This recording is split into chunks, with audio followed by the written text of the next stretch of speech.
దేవునికి ఇంకా థ్యాంక్స్. ఎంత మంచి సంతోషం చూపిస్తుంది నాకు ఈ అవకాశం. మా బాబు ఏంటిదంటే నేను ఇప్పుడు దాకా కూడా అనుకోలేదు బాబు ఏదో చర్చి కడుతుందని. ఇప్పటికిప్పటికే నా మనసులోకి వచ్చింది బాబుది. ఇంకా నాకు 3 బాబులు. నేను ఇప్పుడు కూడా బాబుతో కూడా నేను ఇది ప్రయత్నించలేదు. మాకొక చిన్న ఈరోజు రేపు మీటింగ్ ఉన్నది. ఆ మీటింగ్ అయిపోయినాక నేను చెప్పదలుచుకుంది ఏంటంటే నా కొడుక్కి నేను 60,000 నా మనసు పూర్తిగా నాకు వచ్చిన ఆలోచన ఇది. బాబు చర్చి కడుతున్నాడు కానీ ఎప్పుడు నన్ను అడగలేదు బాబు. అయినా ఇప్పుడు వరకు నాకు ఇప్పుడు వచ్చిన ఆలోచన ఇంత నా బాబుకి ఇంత అయిందనంటే నేను ఎవరికి పెట్టుకున్నది కూడా కాదు. దేవునికి ఆలయం కట్టియాలని నా మనసులో ఇప్పుడు కలుపుకున్నా. ఈ ఆలోచన దేవుడు నాకు తప్పకుండా ఈ 2-3 రోజుల్లో మంచిగా జరగాల.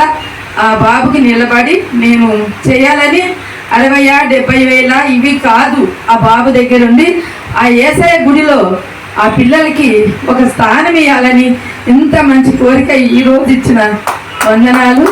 బాబుకి నేను తప్పకుండా 60,000-70,000 కాదు.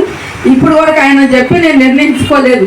కానీ ఇక్కడ నా సందేశం ఏంటంటే చర్చిలో ప్రతి ఒక్క బిడ్డకి నేను జ్ఞాపకంగా ఉండాలా, నా కొడుకు ప్రార్థన చేయాలి, అక్కడికి రావాలని ఇప్పటికిప్పుడు ఆలోచన వచ్చింది.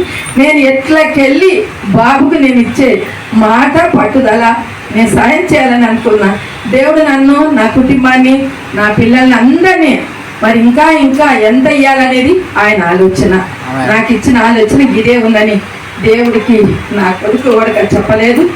ఇది నేను అభయమిస్తున్నా, తప్పకుండా జరుపుకుంటా. ఇది నా ఆలోచన. హల్లెలూయా.